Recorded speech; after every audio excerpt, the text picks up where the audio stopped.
Welcome back to 9-Hole Reviews. Today we explore the M110 Semi-Automatic Sniper System, or SAS, and pitch it against one of its predecessors, the M21 Sniper Weapon System.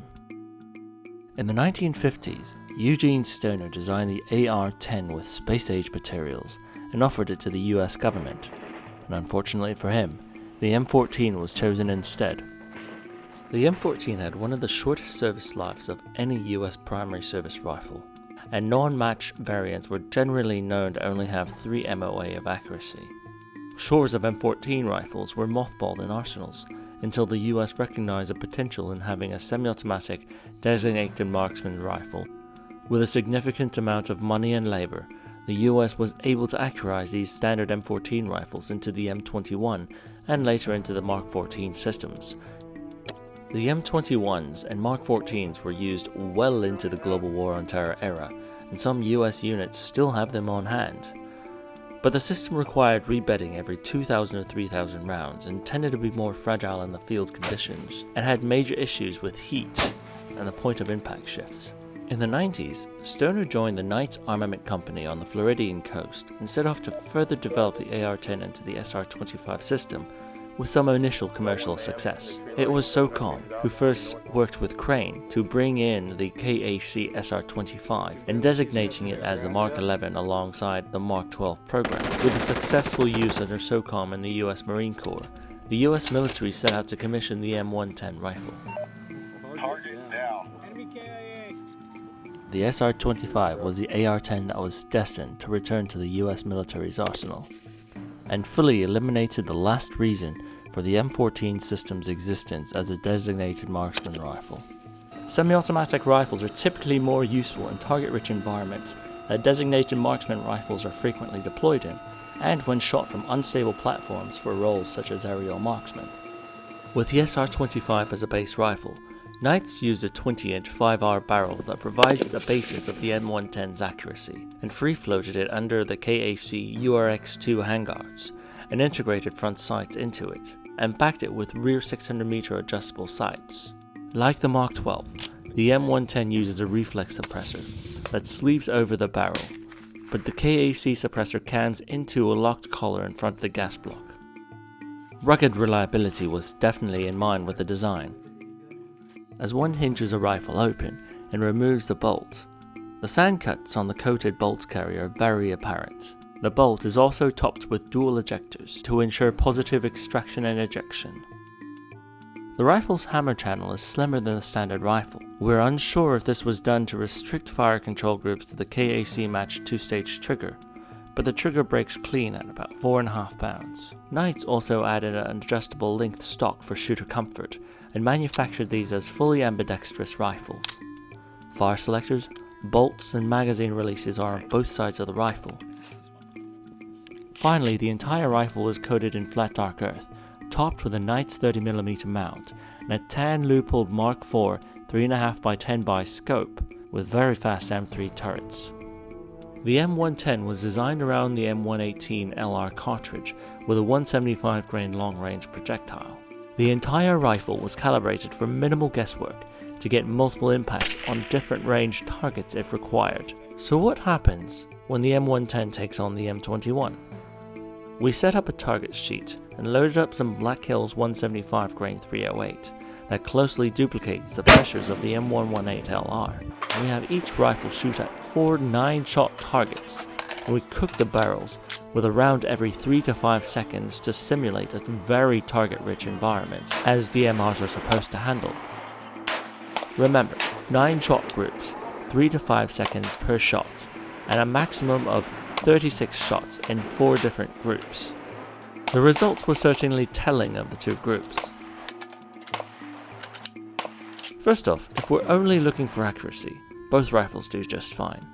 Factoring in some pulls, the M110 wins out on the accuracy realm of an average of 1.08 MOA, with a best group of a 0.8 MOA 9-shot group.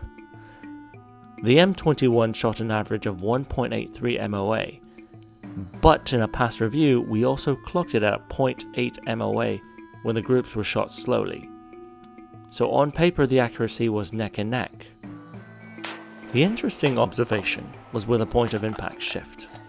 By drawing the center lines of the second to the fourth groupings and comparing it to the initial grouping center lines, we have an average of 1.2 MOA of a point of impact shift with the M21 and a very negligible 0.1 MOA point of impact shift with the M110. By the 13th to the 14th shot, the M21 has been seen to start shifting groupings to the left, and subsequent groupings largely remained on the left side. It is clear that the M110's light direct gas impingement system and free-floated barrels is able to ward off some of these heat-related interferences. As a further control, we compared footage and pulled the target from when we shot the M21 a year ago. When we had a cold range after 8 shots, the cold bore shot placement was almost a duplicate of our current test. We hypothesized that the M21's heavy piston system and non-free-floated front end started to bind when the barrel heated up. Our results were further supported by reviewing the practical accuracy results. Once the M21 passed the 16th round on the practical accuracy course at the 500-600 yard range, the barrel was sufficiently hot, and we had significant trouble hitting the 700 and 800 yards as we chased the rounds. This was contrasted with the M110's performance on a day with some of the most ridiculously high winds. Heat had minimal effect on the M110's performance to continue with fast, precise follow-up shots. It should also be noted that I had less than 50 rounds that I'd shot through the rifle when we ran it on the practical accuracy course, and only had trued or dope with 2 shots at 500 yards before shooting the entire course out to 800 yards. The rifle's ability for relatively unfamiliar shooters to impact targets in a hurry was impressive. Now, the M110 is not perfect. The gas-tuned M21 had much less recoil, but that could also be remedied with a muzzle brake or the suppressor. Another issue is that the M110 suppressor gives it a whopping 46.5 inches or 1.2 meters of a total overall length when attached, making maneuvering the rifle difficult. At the end, the M110 generally replaced many M21 or M14 systems. The Accurized M14 may be a great target rifle, but oftentimes shooters do not see its flaws with the 2 to 3 minutes required between shots at shooting matches. A designated marksman rifle ought to be able to handle high volume shots without a point of impact shift. It's just dancing around it. Although the M110 has received success in the field, the US military has recently decided to start phasing in the newer H&K G28 rifles, designating it as the M110A1 CSAS, or Compact Semi-Automatic Sniper System.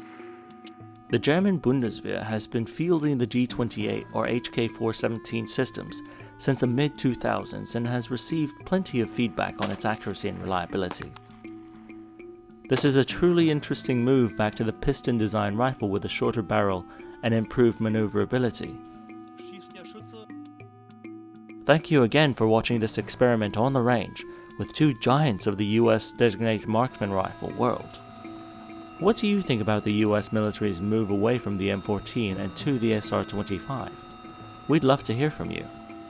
We'd also like to thank Chris and Heather from Small Arms Solutions for making this comparison possible. And until next time, we'll see you on the range.